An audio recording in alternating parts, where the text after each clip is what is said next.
தியாகம் அந்தளவு. நமக்கெல்லாம் தெரியும் தாய் குறித்து. இருந்தாலும் இஸ்லாத்தின் பார்வையிலே தாயும் அவர்களுக்கு நாம் செய்ய வேண்டிய கடமைகள் என்ன, அவர்களை சார்ந்தது என்ன, அவர்களுடைய மரணத்திற்கு பிறகு நாம் செய்ய வேண்டிய கடமைகள் என்னென்ன போன்ற பல விஷயங்களை குர்ஆன் ஹதீஸ் ஒளியில் இந்த வார ஜும்ஆவில் நாம் பார்ப்போம். அன்பிற்குரியவர்களே, திருக்குர்ஆன் ஷரீஃபிலே ரப்புல் ஆலமீன் சொல்லுகிற பொழுது அற்புதமான ஒரு துஆவை நமக்கு கற்றுத் தருகிறார். நீங்க எப்படி ஓதணும்னு சொல்லி அல்லாஹ் நமக்கு கற்றுத் தருகிறான். எப்படி கற்றுத் தருகிறான்? ரப்பனா, இறைவா, ரப்பிர்ஹம்ஹுமா கமா ரப்பயானி ஸகீரா, நாங்கள் சிறுவர்களாக இருந்த பொழுது எங்களை எப்படி அவர்கள் பராமரித்தார்களோ, பாதுகாத்துக் கொண்டார்களோ, கிருபை செய்தார்களோ, ரப்பே என் பெற்றோர்களுக்கும் நீ கிருபை செய்வாயாக என்று அல்லாஹ்வே இந்த துஆவை திருக்குர்ஆனிலே கற்றுக் கொடுக்கின்றான். இந்த சமூகம் போத வேண்டும். ஒரு நாளும் பெற்ற தாய் தந்தைக்கு துஆ செய்யாமல் அந்த பொழுது கழியக்கூடாது என்பதால் திருக்குர்ஆன் ஷரீஃபிலே அற்புதமாக வைர வரியாக ரப்பல் ஆலமீன் பதித்து வைத்திருக்கிறார். மனிதா, உன்னை பெற்றவர்கள் சாமானியர்கள் அல்ல, உன்னை பெற்றவர்கள் சாமானியர்கள் அல்ல, அவர்களின் தியாகத்திற்கு ஈடு இணை கிடையாது என்பதால் தான் சிறுவர்களாக நீங்கள் இருக்கிற பொழுது உன் பெற்றோர்கள் எப்படி உங்களுக்கு கிருபை செய்தார்களோ அதுபோல் ரப்பே என் பெற்றோருக்கு கிருபை செய்வாயாக என்ற துஆவை நீ மறந்துவிடக் கூடாது. நாம் யோசித்து பார்க்கிறோம்.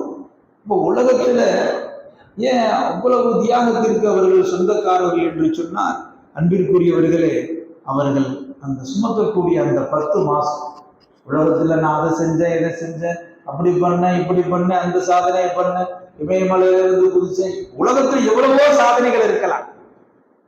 ஆனால் ஒரு தாய் 10 மாதம் சுமந்து நிற்கிற அந்த வலி வேதனை, அந்த தியாகத்திற்கு இணையாக உலகத்திலே எங்கும் பார்க்க முடியாது, எதையும் கோடிட்டு காட்டிவிட முடியாது. இதை உணர வேண்டும் என்பதுதான் குர்ஆன் ஹதீஸுடைய நோக்கம். எல்லாத்துக்கும் தெரியும். ஆனால் உணர்வு பூர்வமாக அதை ஏற்று நடைமுறைப்படுத்த வேண்டும் என்பதைத்தான் இஸ்லாமும் நமக்கு சொல்லித் தருகிறது. அன்பிற்குரியவர்களே, ஒரு குழந்தையினுடைய வளர்ச்சிக்கு தாய் தந்தை இருவரும் காரணம்தான், அது மாற்று கருத்தே கிடையாது. ஆனால் இதிலே தாய் முதலிடம் தருகிறார். என்னங்க எல்லாம் சரிசமம் தானங்க, ஆணும் பெண்ணும் சரிசமம் தானங்க எல்லாம் பேசுவோம். ஆணும் பெண்ணும் சரிசமம் கிடையாது. ஆணும் பெண்ணும் சரிசமமா அல்லாஹ் வைக்கல. 2 நபர்கள் காரணம்தான் ஒரு குழந்தையினுடைய வளர்ச்சிக்கு, வாழ்விற்கு. ஆனால் கடைசியாக முந்தி செல்பவர்கள் யார்? பெற்றோர்கள். அதனாலதான் பெருமானார் ரசூல் ஸல்லல்லாஹு அலைஹி வஸல்லம் அவர்கள் சொன்னார்கள், அல் ஜன்னத்து தஹத அக்தாமில் உம்மஹாத்தி, சொர்க்கம் உன்னுடைய தாயின் காலடி என்று சொன்னார். ஒரு மனிதனுக்கு என்னப்பா இலக்குன்னு கேட்டா, ஒரு இஸ்லாமியனுடைய இலக்கு என்னங்க? சுவனம், சுவனம், சுவனம். அதுதான். அதுக்காகத்தான் நம்ம நிறைய தியாகம் பண்றோம், நேரத்தை ஒதுக்கி தொழுக வர்றோம். ஹராம செய்ய முடியும், காசு இருக்கும், செஞ்சா ஒண்ணு யாரும் கேட்கலாம் முடியாது. இருந்தாலும் ஏன் ஹராமை தவிர்த்து கொண்டு வாழ்கிறோம்? சுவனம், அந்த டைட்டில் எனக்கு சுவனம் வேணும், அதுக்காக நான் தியாகம். தவறு செய்ய வாய்ப்பு இருந்தும் தவறு செய்யல, நேரம் கிடைத்து ஜாலியா இருக்கிறத விட்டுட்டு அல்லாஹ்வை தொழுகிறதுக்கு வந்திருக்கிறேன். இப்படி நாம் செய்யக்கூடிய தியாகங்களின் பின்னணி சுவனம் என்று பெருமானார் ரசூல் ஸல்லல்லாஹு அலைஹி வஸல்லம் நமக்கு கோடிட்டு காட்டுகிற பொழுது, அந்த சுவனம் தாயின் காலடியில் என்று சொல்லுகிறார்கள் என்றால் நாம் யோசித்து பார்க்கிறோம். நம் தாயின் அருமை தமிழிலே சொல்லுவார்கள், மாதா பிதா குரு தெய்வம் என்றெல்லாம் தமிழிலே சொல்லுவார்கள். நாம் யோசித்து பார்க்கிறோம். அப்படியானால் நம்முடைய தாயை நாம் எவ்வளவு போற்ற வேண்டும். ஆனா அவ்வப்போது சண்டைகள், பிரச்சனைகள், சீன வார்த்தை கூட சொல்லக்கூடாதுன்னு குர்ஆன்ல அல்லாஹ் சொல்றான். நம்ம சொல்லாம இருக்கிறோமா? யோசித்து பார்க்கிறோம். என்னையும் சேர்த்துதான் சொல்றோம். ஏதோ ஒரு கட்டத்தில் எப்படியாவது பேசிடுறோம் இல்லையா? மனிதன் மாற வேண்டும். தாய் குறித்து ரோசப்படக்கூடாது, தந்தை குறித்து ரோசப்படக்கூடாது. இல்லைங்க அப்படி சொல்லிருச்சு அம்மா, அத்தா அப்படி திட்டாரு, அதனால எனக்கு ரோசம் வந்துருச்சுங்க. சொன்னா நீ பொய்யன், முரடன், அறிவில்லாதவன். உன் ரோசமும் உன் மான மரியாதை மற்றவர்களிடத்தில் பார்க்க வேண்டுமே ஒழிய தாய் தந்தையிடத்தில் மான மரியாதையை பார்த்து அவர்களை ஒதுக்க நினைத்தால் உன்னை போன்ற ஒரு அடிமுட்டால் எவ்வளவு ஒதுக்க முடியாது. இஸ்லாம் தெளிவாக சொல்லுகிறது. தாய் தந்தையினுடைய அருமை அவ்வளவு இருப்பதால் தான் இன்றைக்கும் ஓரளவு நெஞ்சை நிமிர்த்தி சொல்லுகிறோம், முஸ்லிம்கள்கிட்ட முதியோர் காப்பகம் கிடையாது. இப்ப ஏதோ அங்கிருந்து வந்துருச்சுன்னு கேள்விப்படுறோம். இன்றைக்கு வரைக்கும் நிறைய பட்டிமன்றங்கள்ல, யூடியூப் சேனல்ல, இன்னும் செய்திகள்ல மாற்று மத சமுதாயத்தை சேர்ந்தவர்கள் சொல்லுகிற பொழுது மனதுக்கு ஆறுதல். என்னப்பா அப்படி சொல்றான்னு பார்த்தா, இந்த வாயில பாருங்க, அவ்வளவு சீக்கிரம் அவங்க தாய் தகப்பறம் முதியோருக்கு இல்லத்துல சேர்க்க மாட்டாங்க. ஏதோ ஒன்னொரு எங்கேயோ ஒண்ணு இருக்கலாம், வழி இல்லாம ஏதோ ஒண்ணு இருக்கலாம். ஆனால் அவ்வளவு சீக்கிரம் சதவீத கணக்கு பிரகாரம் பார்த்தா அவர்கள் அவ்வளவு கொண்டாடுகிறார்கள் என்று சொல்லுவதற்கு காரணம், நம்ம 100% யோக்கியர்கள் கிடையாது. நாம் 100% இஸ்லாத்தை சரியாக பின்பற்றுவதில்லை. இருந்தாலும் கூட ஓரளவு இஸ்லாத்தினுடைய சட்டத்திட்டங்களை நாம் மதிப்பதால் தான் பிற சமூகத்தை சார்ந்தவர்கள் நம்மை மதித்துக் கொண்டிருக்கிறார்கள். இதுபோன்ற ஜுமாக்களில் தாய் தந்தையினுடைய சிறப்புகள் குறித்து நாம் அசைவோடுகிற பொழுது, பேசுகிற பொழுது, பேச்சை கேட்குகிற பொழுது அவர்கள் மீது ஆர்வமும் ஈர்ப்பும் ஏற்பட்டு அவர்களுக்கு உண்டான ஹக்கை கொடுக்க வேண்டும் என்பதால் தான் திருக்குர்ஆன் ஷரீஃபிலே ரப்புல் ஆலமீன் அவ்வளவு அற்புதமான வைர வரியை குறித்து வைத்திருக்கிறார். ஒரு நாளும் அவர்களுக்கு துஆ செய்யாமல் அந்த நாளை கழிக்கார். தான் நம்முடைய பொருளா இருக்கணும். ரப்பனா ரப்பிர்ஹம்ஹுமா கமா ரப்பயானி ஸகீரா. இறைவா, நான் சிறுவனாக இருக்கிற பொழுது என் பெற்றோர்கள் என் மீது எப்படி கிருபையாக நடந்து கொண்டார்களோ அவர்கள் மீது நான் கிருபையாக நடக்க வேண்டும் ரப்பே, அவர்கள் மீது நீ கிருபையாக நடந்து கொள் ரப்பே என்று அல்லாஹ்விடத்திலே நாம் துஆ செய்யக்கூடிய குழந்தைகளாக இருக்கிறோம். அவர்களுடைய தியாகத்திற்கு ஈடு இணையே கிடையாது. அல்லாஹ் திருக்குர்ஆன் ஷரீஃபிலே ஒரு ஆயத்திலே அற்புதமாக சொல்லுவான், ஹமலத்துஹு உம்முஹு வஹ்னன் அலா வஹனி. அவங்க சுமக்கிறாங்க இல்லையா, வயிற்றுல சுமக்கிறாங்க இல்லையா, ஹமலத்துஹு உம்முஹு, உன்னுடைய தாய், வஹ்னன் அலா வஹனி, பலவீனத்திற்கு மேல் பலவீனமான முறையில் இருந்து கொண்டுதான் அவர்கள் சுமக்கிறார்கள் என்று ரப்புல் ஆலமீன் 1400 ஆண்டுகளுக்கு முன்னால் திருக்குர்ஆனிலே அல்லாஹ் சொல்லிவிட்டார். என்னங்க பலகீனம், வயிறு பெருசாயிட்டே இருக்கு, அவ்வளவுதானே, என்ன பலகீனம் வரப்போகுதுன்னு மேலோட்டமா நம்ம நினைப்போம். இன்றைக்கு அறிவியல் ஆராய்ச்சியாளர்கள் சொல்லுகிறார்கள், அந்த பெண் கொஞ்சம் கொஞ்சமாக சன்னம் சன்னமாக சிதைக்கப்படுகிறார். கரு உண்டாயிருது, குழந்தைக்கு எலும்பு வளர ஆரம்பிச்ச உடனே முதல்ல அந்த கால்சியம் சத்து அந்த குழந்தைக்கு தேவைப்படும். அந்த கால்சியம் சத்தை எங்க எடுக்குதுன்னா தாயினுடைய எலும்புல இருந்து உறிஞ்சு. பாய், நமக்கெல்லாம் உறிஞ்சப்பட்ட நடக்க முடியாது. எவ்வளவு பலகீனத்தை ஏற்படுத்தும் என்பது அந்த சம்பந்தப்பட்டவர்களுக்கு தெரியும். வெளியே அவர்கள் காட்டிக் கொள்வதில்லை. உண்மை அதுதான். இன்றைக்கு மருத்துவ துறை நமக்கு குறிப்பு சொல்லுகிறது, கால்சியம் சத்து எப்ப அந்த குழந்தை அந்த 3-4 மாசத்துல அந்த எலும்புகள்லாம் ஒன்றோட ஒன்று சேர்ந்து அந்த சத்து தேவைப்பட்டா தாயினுடைய எலும்புல இருந்து கொஞ்சம் கொஞ்சமாக உறிஞ்சுகிறது. இரும்பு சத்து தேவைப்படுகிற பொழுது தாயினுடைய ரத்தத்திலிருந்து எடுத்துக் கொள்ளுகிறது. தனக்கு ரத்தம் அதிகமாக தேவைப்படுகிற பொழுது கர்ப்பப்பை அப்படியே விரிவடைகிறது.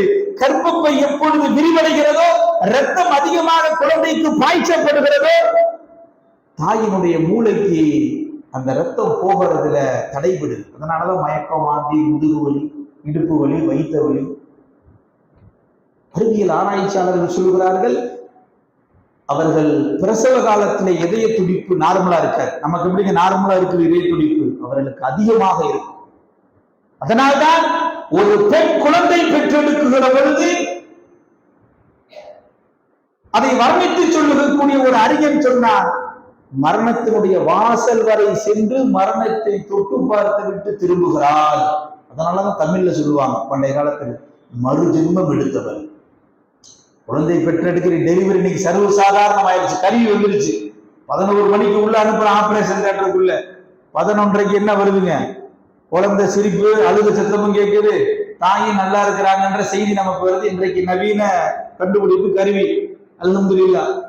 ஆனால் பண்டைய காலத்திலே சொல்லுவார்கள், பிரசவம் ஏற்பட்டு குழந்தையும் தாயும் சேயும் சுகமாக இருந்தால் மறுஜென்மம் எடுப்பார்கள். மறுஜென்மம் எடுத்தவர்கள் என்று நம்முடைய தமிழ் மூதாதையர்கள் சொல்வதை நாம் பார்ப்போம். அப்படியானால் அது ஒரு மறுஜென்மத்தை போன்றுதானே. அவ்வளவு தியாகங்களை செய்யக்கூடியவர்கள் தாய். அதே மாதிரி அதுக்கப்புறம் அவங்க பால் ஊட்டக்கூடிய காலம், அந்த குழந்தைக்காக வேண்டி இன்னும் சில நேரங்கள்ல மருத்துவர் குழந்தைக்கு இந்த மருந்து கொடுங்கன்னு சொல்லுவார். அந்த மருந்து உள்ள இறங்காது. ஒரு நோய் வந்துருச்சுன்னு வைங்க குழந்தைக்கு, அந்த மருந்தை ஊத்துவாங்க, மருந்து உள்ள இறங்காது. தாய்கிட்ட மருத்துவர் சொல்லுவார், நீங்க இந்த மருந்தை குடிங்க, நோயே இல்ல தாய்க்கு, குழந்தைக்கு நோய், அதை சரி செய்வதற்கு நோயே இல்லாத தாய் மருந்தை குடித்து அந்த மருந்தின் மூலமாக தன்னுடைய மார்பகத்தின் வழியாக அந்த பாலை கொடுத்து அந்த குழந்தைக்கு ஷிஃபாவை கொடுக்கிறாள் என்றால் அவளுக்கு இணையாக யாரும் இல்லை என்பதை சமூகம் புரிந்து கொள்ள வேண்டும் என்பதால் தான் பெருமானார் ரசூலுல்லாஹி ஸல்லல்லாஹு அலைஹி வஸல்லம் தாய்க்கு அவ்வளவு முக்கியத்துவம் கொடுக்கிறார். ஒரு சஹாபி வருவார், அபூ ஹுரைரா ரலியல்லாஹு அன்ஹு அவர்கள் அறிவிக்கக்கூடிய ஹதீஸ் புகாரியிலே பதிவு செய்யப்பட்டது. ஜா ரஜுலுன் இலா ரசூல் ஸல்லல்லாஹு அலைஹி வஸல்லம், ரசூல் ஸல்லல்லாஹு அலைஹி வஸல்லம் அவரிடம் ஒரு மனிதர் வருவார். மன் அஹக்குன் நாசி பி ஹுஸ்னி ஸஹாபத்தி, ஜனங்கள்லயே நான் அதிகமா கடமைப்பட்டவன் யாரு, ஜனங்கள்லயே நான் அதிகமா முக்கியமா கடமைப்பட்டவர், முதல் கடமை இவருக்கு தான் அப்படின்னு சொல்லக்கூடிய நபர் யார் என்று கேட்கிற பொழுது கால ரசூல் ஸல்லல்லாஹு அலைஹி வஸல்லம் கால உம்முக்க, உன் தாய் தான் பாங்கிறார். அவர் விடல. சும்மமன், அதுக்கப்புறம் யார் யார சொல்லலாம், இந்த அத்தா பேரை சொல்லிடுவாரோன்னு கேட்கிறார்.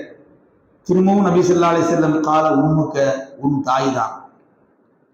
அந்த சஹாபி விடல, திரும்ப கேட்கிறார், யார சொல்லலாம், சும்ம கால சும்மமன், இதுக்கப்புறம் யாரு கேட்கும் போது மூணாவது முறையும் பெருமானார் ரசூல் ஸல்லல்லாஹு அலைஹி வஸல்லம் உம்முக்க, உன் தாய் தான், உன் தாய் தான் சொல்றாங்க. நாலாவது முறை கேட்கிறாங்க சும்மமன், அதுக்கப்புறம் யாருன்னு கேட்கிற பொழுதுதான் கால அபூக்க, உன் தந்தை என்று பெருமானார் ரசூலுல்லாஹி ஸல்லல்லாஹு அலைஹி வஸல்லம் அவர்கள் கூறி காட்டுகிறார். அந்த அளவிற்கு கடமைகளில் மிக தகுதியானவர்கள் தாய், அதன் பிறகு தந்தை. இந்த இருவரையும் நேசிக்க வேண்டும், கடைசி வரை அவர்களுடைய துஆவோடு வாழ வேண்டும். வாழுகிற காலமெல்லாம் துஆவோடு வாழ வேண்டும். ஒரு அறிஞன் அழகாக இருக்கணும், எல்லாத்துக்கும் தாய் தகப்பனுக்கு நல்ல பணிவிடை செய்யணும், உதவி செய்யணும், பொருளாதாரம் கொடுக்கணும், நல்லா வச்சு பார்த்துக்கணும் ஆசை இருக்கு. அவர்கள் உயிரோடு இருக்கிற வரை விட்டுருவான். மௌத்தா போனவர்கள் என்ன செய்வான், ஆஹா இருந்திருந்தால் செஞ்சிருக்கலாமே, இருந்திருந்தா கொடுத்திருக்கலாமே, இருந்திருந்தா நல்லா இருந்திருக்குமே என்று அவர்கள் மரணத்திற்கு பிறகுதான் நிறைய நபர்கள் கை சேதப்படுகிறார்கள் என்ற அற்புதமான செய்தியை ஒரு எழுத்தாளன் எழுதி காட்டுகிறான் என்றால் நாம் யோசித்து பார்க்கிறோம். நமக்கு கிடைத்த பொக்கிஷங்கள் தாய் தந்தை. இல்லை அதெல்லாம் கரெக்டு தான், தாய் தந்தை திட்டாமல் இருக்க முடியுமானா திட்டுவோம், சண்டை வந்துடும், பிரச்சனை வந்துடும், பேசிடுவோம். ஆனால் அந்த பேச்சு, சண்டை, திட்டுதல் அது அவ்வப்போது மன்னிக்கப்பட வேண்டும், மறக்கடிக்கப்பட வேண்டும். மறப்பது ஒவ்வொரு குழந்தையின், ஒவ்வொரு இளைஞனின், ஒவ்வொரு பெண்களின் மீதும் கட்டாய கடமை. அது ஆண் குழந்தையா இருக்கட்டும், பெண் குழந்தையா இருக்கட்டும், தாய் தந்தைகிட்ட சண்டை போட்டதுக்கு அப்புறம் முறைச்சுக்கிட்டான்னா அது ஆணாக இருந்தாலும் பெண்ணாக இருந்தாலும் அவன் ஃபெயிலியர், வாழ்க்கையில ஃபெயிலியர். இல்ல காசு பணம்லாம் காரு அதெல்லாம் இருக்கும். சில பேர் சொல்லுவோம் அவர்கள் எல்லாம் சமூகத்திலே சாபத்திற்குரியவர்கள். ஏன் இவ்வளவு கடுமையான வார்த்தையை சொல்கிறேன் என்றால் பெருமானார் ரசூலுல்லாஹி ஸல்லல்லாஹு அலைஹி வஸல்லம் அவர்கள் சொல்லி தந்த வார்த்தைகளின் கடுமை அவ்வளவு இருக்கிறது. அம்மா மௌத்தாயிருச்சு, தீதாருக்கு போய் நிற்கிறான். எத்தனை வருஷம்ப்பா பேசல, 4 வருஷம் பேசலைங்க. ஏப்பா, இல்ல அந்த அம்மா சரியா நடக்கிறது இல்லை, நாங்க அண்ணன் தம்பி 3 பேரு, அந்த மருமகளை வசதின்னு நினைக்கும். அதே மாதிரி சொத்து பிரிச்சு கொடுக்கறதுல பாத்தீங்கன்னா அவனுக்கு கொஞ்சம் ஜாஸ்தி கொடுத்துருச்சு, கொஞ்சம் அநீதமா நடந்துக்கிடுச்சு, அதனால நம்ம ஒதுக்கி வைக்க வேண்டிய ஒரு சூழ்நிலை. அடையே அடிமுட்டார், உன் தாய் தந்தை உனக்கு அநீதம் செய்தாலும், உன் தாய் தந்தை உனக்கு ஏறுக்கு மாறாக அநீதம் செய்திருந்தாலும் அவர்களுக்கு உண்டான ஹக்கை, கடமையை நீ சரியாக செய்யாவிட்டால் நீ செல்லும் இடம் நரகம் என்பது பெருமானார் ரசூலுல்லாஹி ஸல்லல்லாஹு அலைஹி வஸல்லம் அவர்களின் வாக்கு. இவனை குறுகிய அறிவு வச்சுக்கிட்டு எங்க அம்மா என்னை திட்டிருச்சு, அந்த மருமகளை பேச மாட்டேங்குது, இந்த மருமகளை பேச மாட்டேங்குது, குடும்பங்களில் 1000 பிரச்சனைகள் வரலாம். தாய் தந்தை உனக்கு எதிராக நடக்கலாம் அல்லது உனக்கு அன்பாக நடக்கலாம். எப்படி நடந்தாலும் உன் வாழ்வு, உன் நடை, உன் செயல், உன் பாவனை எப்படி இருக்க வேண்டும்? அவர்கள் அநீதம் செய்தாலும் அவர்களுக்கு நீதியாக இருக்க வேண்டும். அவர்களிடத்திலே பேச்சை கட் பண்ணினா நீ ஃபெயிலியர். அல்லாஹு அக்பர். சர்வசாதாரணமா கடந்து போற ஃப்ரெண்டு நடக்கிற சண்டையா? இல்ல அண்ணன் தம்பிட்டு நடக்கிற சண்டையா? இப்ப எல்லாம் அப்புறம் பேசிக்கலாங்கிறதுக்கு தாய் தந்தையிடம் மாத்திரம் ஒருவன் ரோசப்பட்டால் அவன் ரோசம் கொண்டு போய் சேர்க்கும் இடம் நரகம். உனக்கு மான மரியாதை இல்லாமல் ஒரு இடத்திலே வாழ வேண்டுமா? அது தாய் தான், தகப்பன் தான். அவன்கிட்ட முறைச்சுக்கிட்டு நீ எவ்வளவு எல்லாட்ட அழுது போல பகச்சது பூரா சொல்லுவனுங்க. நம்ம பாத்தீங்கன்னா ஜக்காத்தெல்லாம் பாத்தீங்கன்னா பணத்திலே அடிப்பணுங்க. நீ எப்படி வேணாலும் சொல்லலாம், எவ்வளவு ஹஜ்ஜுகள் செய்யலாம். தாய் தகப்பனினுடைய துஆவை பெறாமல் மரணிக்குகிற எந்த ஆண்மகனுக்கும் பெண்ணுக்கும் சுவன வாசல் என்பது தடையாகத்தான் இருக்கும். இது பெருமானார் ரசூலுல்லாஹி ஸல்லல்லாஹு அலைஹி வஸல்லம் அவர்கள் பயமுறுத்துகிற செய்தி. அதனால நம்ம இப்படியாவது ஏதாவது ஒரு காரணத்துல தவறு செய்து நம்முடைய தாய் தகப்பன் வஃபாத் இருந்தால் மனமாற துஆ செஞ்சிருங்க. ரப்பே, அவங்க இருக்கும்போது எப்படியாவது மன்னிப்பு கேட்கலாம் நினைச்சேன், வாய்ப்பு இல்லை, அதனால என்னை மன்னிச்சிரு ரப்பேன்னு மனசார அழுகுது. இல்ல அல்லாஹ் தஆலா ஒன்றோ ரெண்டோ தாயை தகப்பனை யாரோ உயிரோடு இருக்கிறாங்கன்னு சொன்னா இந்த மனைவி பேச்சு கேட்கறது, இந்த மத்தவங்க பேச்சு கேட்கறத மறந்துடுங்க. உங்களுக்கு உண்டான முழு ஹக்கு, தாய் தகப்பனுக்கு உண்டான ஹக்கை செலுத்த வேண்டும். நான் திரும்பவும் சொல்லுகிறேன், அவர்கள் உங்களுக்கு அநீதம் செய்தாலும் சரி. இந்த அநீதம்னா என்ன விளங்கி வச்சிருக்கிறான் தெரியுங்களா? தம்பி பொண்டாட்டி நல்லா பாத்துக்கிறது, அல்லது என் கூட பிறந்த அந்த 2 பொம்பளை பிள்ளைங்களுக்கு தாங்க நல்லா சேர்த்து விட்டுச்சு, எனக்கு எதுவும் சேர்த்து விடலைங்க. நீ சொல்ற குற்றச்சாட்டு கூட இப்படித்தான் இருக்கும். தாயின் மீதும் தகப்பனின் மீது எந்த குற்றச்சாட்டு சொல்லுவான்னா அவங்க என்ன ஹராம போய் செய்யணும் சொல்ல போறாங்க? ஒரு தாய் தகப்பன் மீறினா ஒருத்தவங்கள்ட்ட பாசம் கூடும் குறையும், அதை ரப்பிட்டு அவங்க பதில் சொல்லிக்கிடுவாங்க. அந்த தண்டனை அவர்கள் செய்தது சரியா தவறா?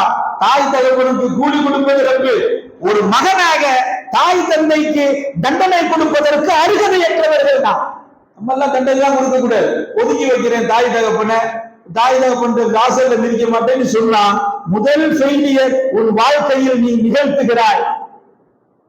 நான் திரும்பவும் சொல்லுகிறேன், தாய் தந்தையை வஞ்சித்து விட்டு உலகத்திலே காசு பணங்களோடு செல்வாக்கோடு வாழுகிறோம் என்றால் வெளிப்படையில் தான் அவன் வாழுகிறான். ஆனால் அல்லாஹ்விடத்திலே மிகப்பெரிய மாற்றுதலுக்கு அவன் ஆளாவான்.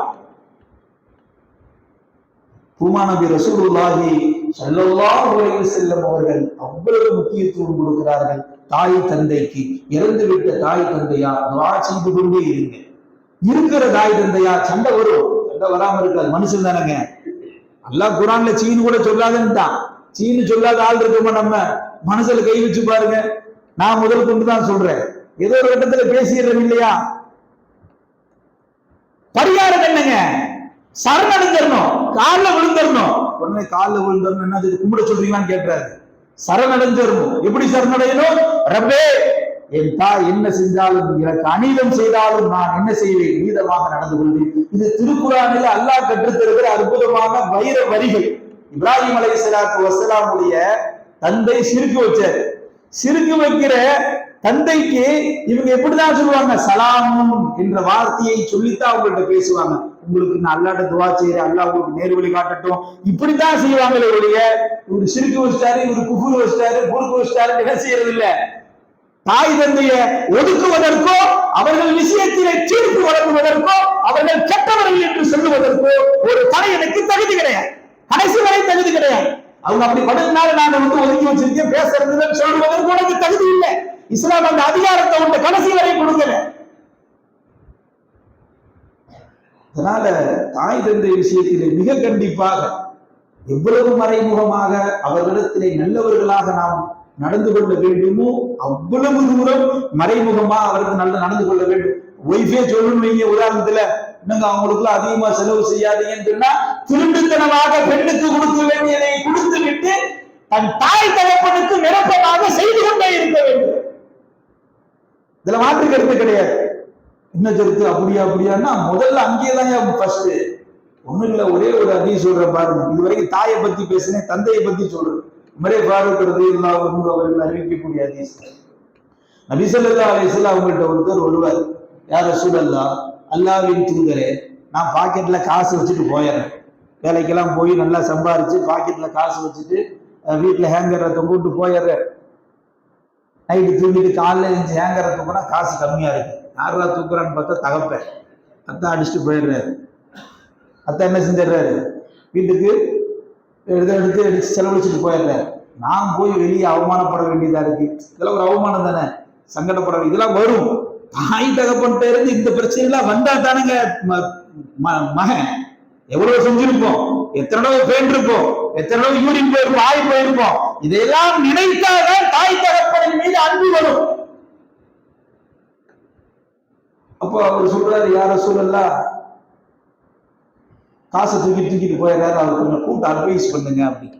பெருமானார் ரசூல் ஸல்லல்லாஹு அலைஹி வஸல்லம் சொன்ன வார்த்தை என்ன தெரியுமா? உன் பாக்கெட் என்னையா, உன் வாழ்க்கையில நீ எத்தனை கோடி சம்பாதித்தாலும் முதல்ல முழு சொந்தக்காரன், அதற்கு பாக்கியப்பட்டவன் உன் தகப்பன்.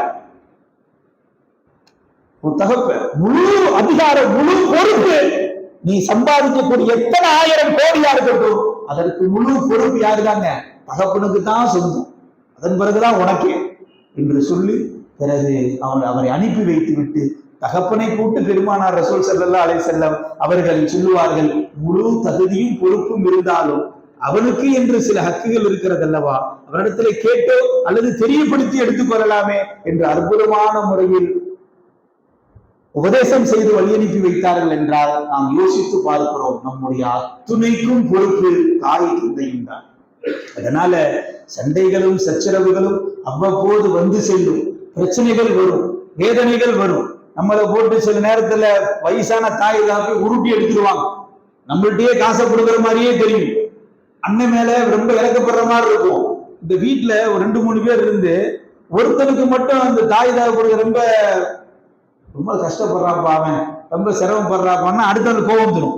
எப்ப பாரு அவனை தான் உங்களுக்கு பிடிக்கும், அவனுக்கு மட்டும் துவா செய்யுங்க என்று சொல்லி மாண்டு கொள்கிற, வருத்தப்பட்டு கொள்கிற தனையன்கள், பெண் பிள்ளைகள் இந்த உலகத்தில் இருக்கத்தான் செய்கிறார்கள். அவர்களுக்கெல்லாம் இஸ்லாம் ஒரே நீதி சொல்கிறது, உன் தாய் தகப்பன் உனக்கு அநீதம் செய்தாலும் அவர்கள் குறித்து முடிவெடுக்கிற அதிகாரம் உன் கையில இல்ல. என்ன அதிகாரங்க? நீ எனக்கு அநீதம் செஞ்சனால நான் பேச மாட்டேன், நீ எனக்கு அநீதனால நான் காசு கொடுக்க மாட்டேன், எனக்கு நீ அநீதம் செஞ்சனால உன்னை நான் பார்த்துக்க மாட்டேன், நீ அப்படியே போய், உனக்கு எனக்கு சம்பந்தம் இல்லை என்று சொல்லுகிற அதிகாரம் எந்த தலைவனுக்கும் எந்த பெண் மக்களுக்கும் கிடையாது. உரிமை உண்டு. அதனால் பெருமானார் ரசூலுல்லாஹி ஸல்லல்லாஹு அலைஹி வஸல்லம் அவர்கள் கற்றுத்தருகிற அற்புதமான அந்த பெற்றோர்களுக்கு செய்ய வேண்டிய துஆக்களை நாம் செய்து கொண்டே இருக்க வேண்டும். ஒரே ஒரு நிகழ்வு, நபி ஸல்லல்லாஹு அலைஹி வஸல்லம் அவருடைய காலத்துல அன்னை ஆயிஷா அம்மா வீட்டுக்குள்ள இருக்கிறாங்க. வீட்டுல இருக்கும்போது வெளியே ஒரு அம்மா யாசகம் கேட்குது, அம்மா ஏதாவது இருந்தா கொடுங்க, ரொம்ப பசிக்குது. 2 கை சின்ன பிள்ளைங்களோட வருது அந்த அம்மா.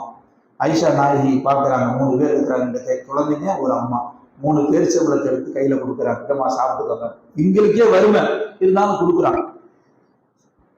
வலது பக்கமும் இடது பக்கமும் அந்த 2 குழந்தைகளுக்கும் அந்த 2 பேரிச்சம்பழத்தை கொடுத்துட்டு 3 கொடுத்தாங்க இல்லையா, அந்த ஒரு பேரிச்சம்பழத்தை எடுத்து பிச்சு வாயில வைக்கலான்னு அந்த அம்மா எடுத்து வாய்க்கு கொண்டு போகுது. 2 குழந்தையும் தட்டுது தொடை, அம்மா எனக்கு கொடுத்துருங்க, அதை பசிக்குது அப்படின்னு. அந்த அம்மா 2ஆ பிச்சு வாயில தனக்கு போடாம அந்த 2ஆ பிச்சு என்ன செய்யுதுன்னு சொன்னா அந்த 2 குழந்தைக்கும் கொடுத்துரு. இதை பார்த்து நெகிழ்ச்சி அடைஞ்சிடறாங்க ஆயிஷா அம்மா. அம்மாவுக்கும் பசிக்கும் இல்லையா, வயிறு இருக்குது இல்லையா, இருந்தாலும் தனக்கு கிடைத்ததையும் தன் குழந்தைகளுக்கு பங்கிட்டு கொடுத்து விட்டார்கள். இரவு நேரம் பெருமானார் ரசூல் ஸல்லல்லாஹு அலைஹி வஸல்லம் அவர்கள் வந்த பிறகு நடந்த நிகழ்வை ஆயிஷா அம்மா பெருமானாரிடம் சொல்லுகிற பொழுது, அந்த தாய் சுவனவாதி, அந்த தாய் சுவனவாதி, சுவனத்திற்கு அடையாளமிடப்பட்டவர் என்று பெருமானார் ரசூலுல்லாஹி ஸல்லல்லாஹு அலைஹி வஸல்லம் சொன்னார்கள். தனக்கு இல்லாவிட்டாலும் தன் தனையனுக்கு, மகனுக்கு, மகளுக்கு என்று கொடுத்து கொடுத்து வார்த்து எடுத்த அந்த தாயை முழுமையாக நேசிக்க வேண்டும். கடைசியாக ஒரே ஒரு வார்த்தை, வெக்கம், மானம், ரோசம், சூடு, சோரண, இது தாய் தகப்பன்ட்ட காட்டுனா நீ 1ஆம் நம்பர் அடிமுட்டாள். நான் சொல்லல, அஜர்த்து சொல்றாரு, நமஸ்தே வெளியே போய் சொல்லிடாத. இஸ்லாம் சொல்லுகிறது, மானம், ரோசம் அனைத்தையும் கட்டவிழ்த்து விட்டு அநீதம் செய்தாலே அவரிடத்தில் நீ நீதமாக சரணடைந்து விடு என்று சொன்ன அந்த வார்த்தைக்கு மேல் ஒரு வார்த்தை இஸ்லாத்துல பார்க்க முடியாது. அதனால் நியத்து வைத்துக் கொள்ளுங்கள், கடைசி வரை என் தாய் தகப்பனை நான் காப்பாற்ற வேண்டும். என் தாய் தகப்பனில் யாராவது வஃபாத் இருந்தால் அவர்கள் கபர் சுவன பூஞ்சோலையாக ஆக்கிவிடுகிறே, நான் தவறிழைத்து விட்டேன் என்று ஒரே ஒரு சொட்டு கண்ணீராவது அந்த தாய் தகப்பனுக்காக நாம் சிந்திக் கொள்ள வேண்டும். ரப்புல் ஆலமீன் நம்முடைய எல்லா அமல்களையும் கபூல் செய்வானாக. உயிரோடு இருக்கக்கூடிய தாய் தகப்பன் அவர் இருவர்களில் யாராவது ஒருவர் இருந்தால் அவர்கள் துஆவோடு வாழக்கூடிய நல்ல நசீபினை நம் அத்துணை நபர்களுக்கும் அல்லாஹ் வழங்குவானாக. வாஹிர் தாவானா அல்ஹம்துலில்லாஹி ரப்பில் ஆலமீன். அஸ்ஸலாமு அலைக்கும்.